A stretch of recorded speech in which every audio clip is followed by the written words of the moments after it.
My name is Evelyn. I'm 58 years old. And what I'm about to tell you today will forever change the way you see love, loyalty, and the people you trust most. 2 nights ago, my own niece, my sweet, gentle Anna, the girl I raised as my own daughter, looked me in the eyes and whispered, "Auntie V, I never told you what really happened to Uncle Daniel." Those words tore my world apart. For 20 years, I had believed that my husband's death was an accident. That a storm, a slippery road, and bad luck had taken him from me. But as I listened to Anna's trembling confession, I realized the truth was far darker than any storm. She wasn't just a witness to that night. She was part of it. I still remember the last time I saw my husband alive. It was a chilly evening in early spring. He kissed my forehead before leaving for his late shift at the hardware store and said, "Don't wait up, love. I'll be home before midnight." He never made it home. The police said he lost control of the car on the bridge after the rain. The railing had been weak, and his vehicle had plunged into the river below. They found his body 2 days later. Everyone said it was a tragedy, pure and simple. But tragedy, I would come to learn, is rarely simple. For years, Anna was the only thing that kept me breathing. She was just 16 then, fragile, heartbroken, lost. Her parents had died when she was a child, so Daniel and I took her in and raised her as our own. After he was gone, she became my whole world. We built a quiet life together in our little cottage by the edge of town. Mornings smelled of coffee and wet grass. Evenings were for reading by the fire, wrapped in old quilts Daniel's mother had made. People said we were lucky to have each other. And I believed that. Until that night, 20 years later, when the truth finally surfaced like a ghost that refused to stay buried. It started so innocently. We were sitting in the kitchen, the rain tapping gently on the windows. Anna had come over for dinner, just like every Friday. She looked tired, haunted even. Her hands shook as she stirred her tea. Then, suddenly, she reached into her bag and pulled out a small wooden box. It was old and worn, the kind Daniel used to make in his workshop. She set it on the table in front of me, her eyes glassy with tears. "Auntie V," as she whispered. "This box, it's his. And what's inside, it's the truth." I felt my stomach twist. I didn't know yet what she meant. I didn't know that inside that box were letters that would destroy everything I thought I knew about my husband, about Anna, and about love itself. Before everything fell apart, our life was beautiful in its simplicity. We didn't have much, but somehow we had everything that mattered. Daniel was the kind of man who could fix anything, a leaky faucet, a broken chair, even a broken heart. He had strong hands, gentle eyes, and a quiet laugh that could fill a room.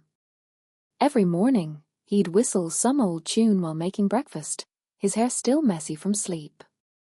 I used to tease him that his coffee was so strong it could wake the dead.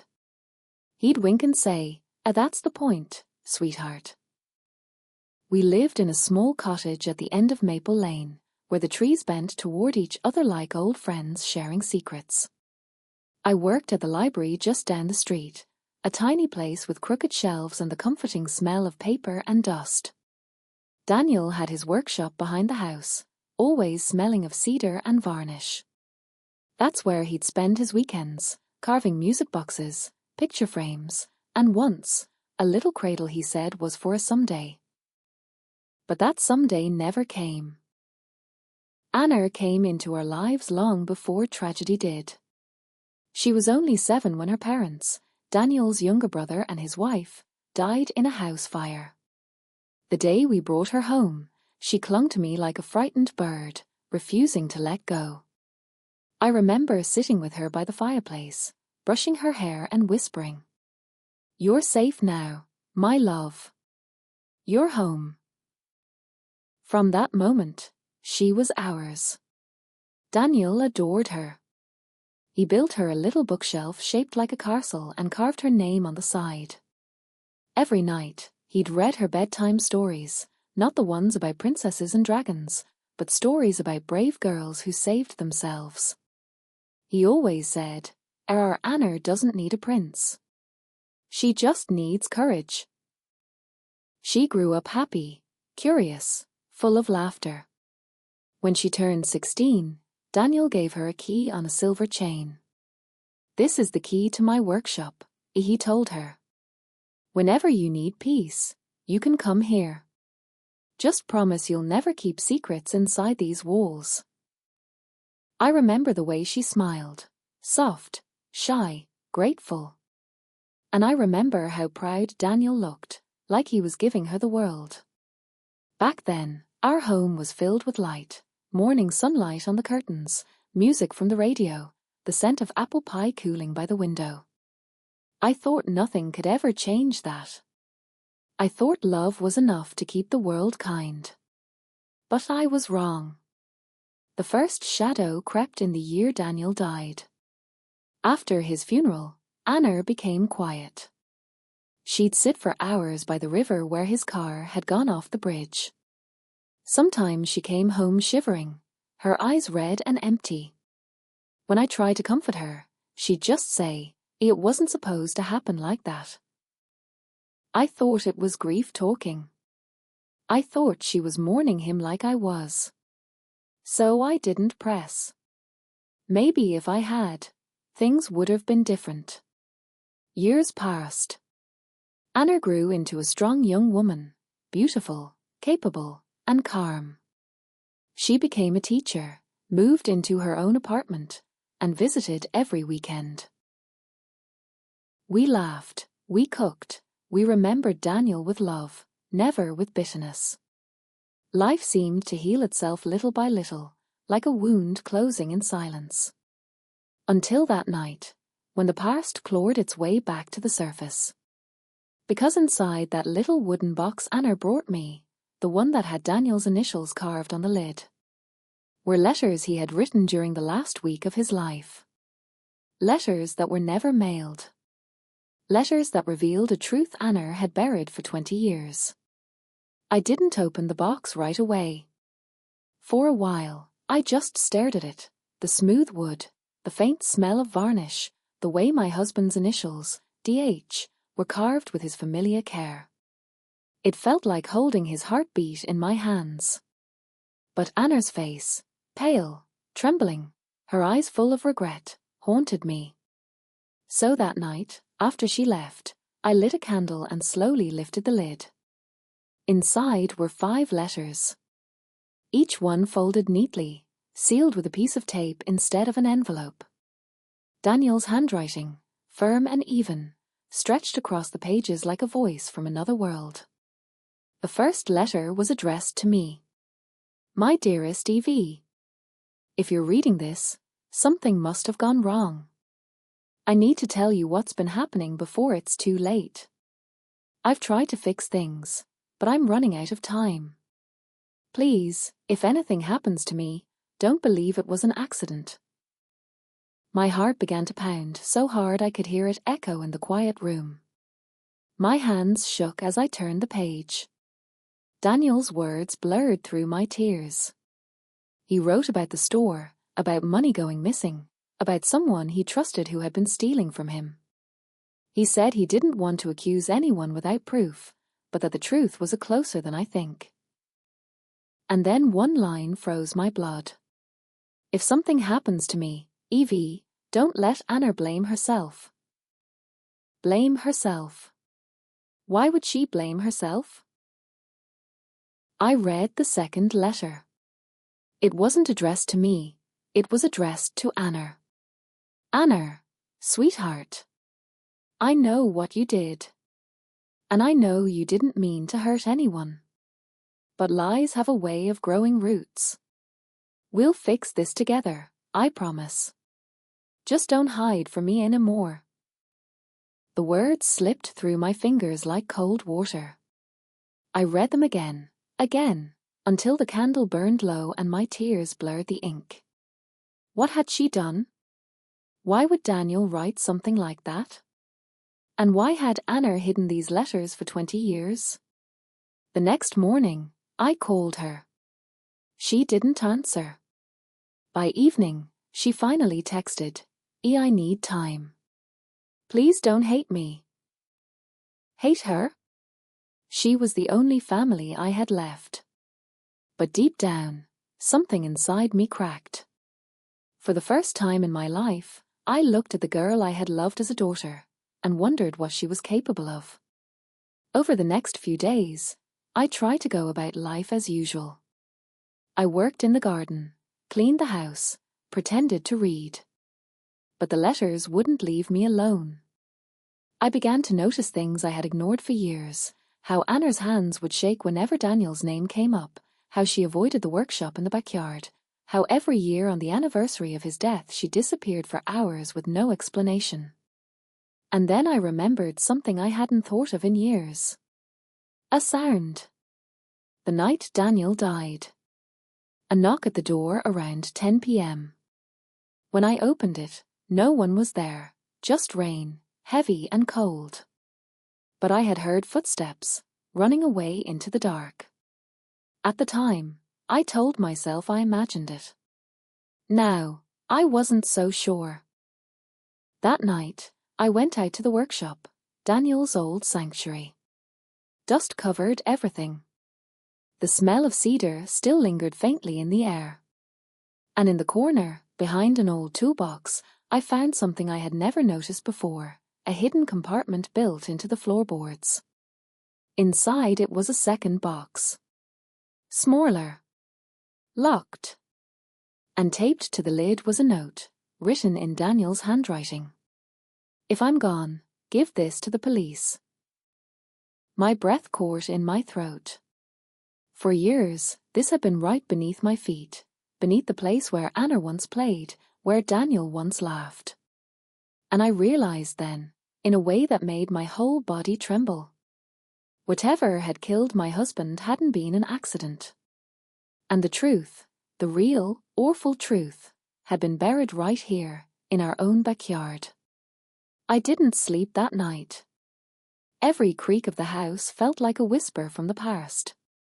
The locked box sat on the table beside me, quiet, heavy, and patient, like it had been waiting 20 years for this moment. At dawn, Grace turned on the recorder. The sound was faint at first: rain, wind, the hum of Daniel's car engine. Then his voice filled the room, steady but strained. "It's 10:15. I'm driving to the bridge now. Anna asked me to meet her, says she needs to talk about something important." She sounded scared. "I don't know what's going on, but I have a feeling this might be about the missing money." A pause.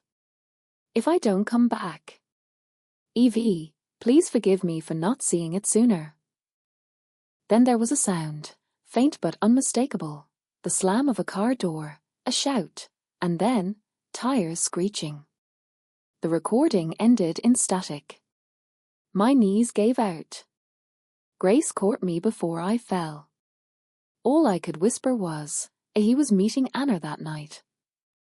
When Anna finally came over that evening, I was waiting for her. The box was on the kitchen table, the recorder beside it, the candlelight flickering across her pale face. She froze when she saw them. Her lips trembled. "Where did you get that?" I didn't answer. Instead, I pressed play. Daniel's voice filled the room again, his final words. By the time it ended, Anna was crying, her shoulders shaking like a child caught in a terrible lie. "Aunt Evie," as she whispered, "I didn't mean for any of it to happen." "Then tell me," I said, my voice trembling, "what did happen?" She sank into a chair, her hands covering her face. When she finally spoke, her voice was small, fragile, but every word cut through me like glass. It started a few months before he died, Ishi said. I was 16, and I'd been seeing someone I knew you and Uncle Daniel wouldn't approve of. She looked up at me, shame burning in her eyes. His name was Corey. He was older, reckless. He said he loved me. But he started asking me for money, said he just needed a little to get back on his feet. I didn't have any, so I took some from Uncle Daniel's cash drawer at the store. My heart stopped. Anna. I was going to put it back. I swear I was. But Corey kept asking for more, and when I tried to stop, he threatened to tell you. Then Uncle Daniel found out the money was missing. He didn't tell you, but I could tell he knew. That night, he called me and told me to meet him at the bridge. She was shaking now, her voice breaking. He said he wasn't angry, that he just wanted to talk. But when I got there, Corey was already waiting. He'd followed me. They argued. Daniel told him to leave me alone, that he'd go to the police. Corey shoved him. I screamed. Uncle Daniel lost his balance on the wet road and her words dissolved into sobs. I tried to grab him, but he slipped. It happened so fast. The room spun around me. Every breath hurt. All those years of mourning, of blaming fate and the rain and bad luck, when all along it had been this. You didn't tell anyone, I whispered. She nodded miserably. I was scared. Corey ran. I called the police and said I saw his car crash from a distance. I lied, on TV. I lied because I was a coward. I didn't know what to say. I wanted to scream. I wanted to hold her. I wanted to undo 20 years of silence. You carried this all your life, I said quietly. Anna nodded, tears falling freely. I thought if I told you, you'd hate me. I thought I could protect you by keeping it secret. I closed my eyes. Secrets don't protect, I said softly. They destroy. That night, I called Grace again. Together, we went to the police. Anna gave her full statement, trembling but steady. They found Cora 2 days later in another state, older, bitter, living under a false name. When confronted, he confessed everything. The shove, the argument, the fear. He'd been living with that night just as much as Anna had, but without an ounce of remorse. The case was reopened. After 20 years, Daniel's death was no longer an accident. It was finally called what it truly was, manslaughter. When the investigation was over, Anna moved in with me for a while. She barely spoke for days. I'd find her sitting by the river, whispering apologies to the water, as if Daniel could still hear her. And maybe he could. One evening, as the sun dipped below the trees, she said quietly, I think Uncle Daniel forgave me a long time ago. I just never forgave myself. I touched her hand. Then start there, I said. Forgive yourself. That's how healing begins. The trial took nearly a year. By then, the newspapers had picked up the story, a local man's death reclassified after 20 years. Reporters came to the house, asking questions I didn't want to answer. I wasn't looking for attention. I was looking for peace. Anna testified in court with her voice trembling but clear. She told the truth about everything, the stolen money, the lies, the argument, the fall. Her words broke me and healed me all at once. For the first time since that awful night, she wasn't hiding behind silence. Corey sat across from us in the courtroom, older now, grey streaks in his hair, but the same coldness in his eyes.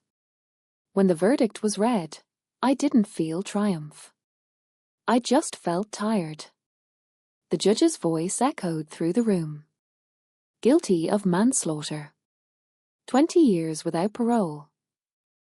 As they led him away, Corey turned to look at me, not with regret, not even fear, just emptiness. And in that moment, I realized something. Evil doesn't always roar. Sometimes it whispers, smiles, and vanishes into the rain.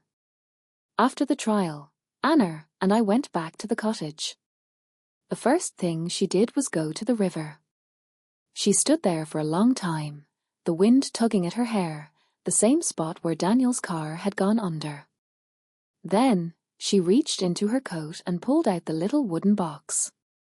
Inside were the letters, Daniel's last words, now water-stained from her tears. Without saying anything, she placed the box gently in the water. We watched as the current carried it downstream, turning, glinting, until it disappeared completely.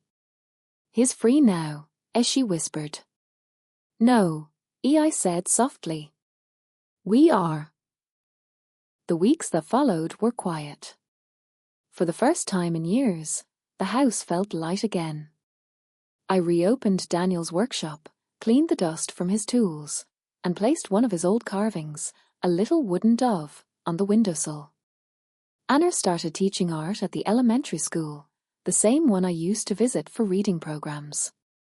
Sometimes, I'd watch her from the window, laughing with her students, sunlight catching in her hair. She was healing. We both were. One night, as we sat by the fire, she said something that stayed with me forever. "Auntie V," as she began, her voice quiet but sure, "You saved me twice. Once when I was a child, and again when you chose to forgive me." I smiled, though my eyes filled with tears. "Forgiveness doesn't erase the past," I said. "But it gives it meaning." Now, when I walk by the river, I sometimes imagine Daniel walking beside me, his hand brushing mine, his quiet laugh carried by the wind. I tell him about the garden, about the new roses that finally bloomed, about Anna's students who call her Miss H, and draw her little paper hearts.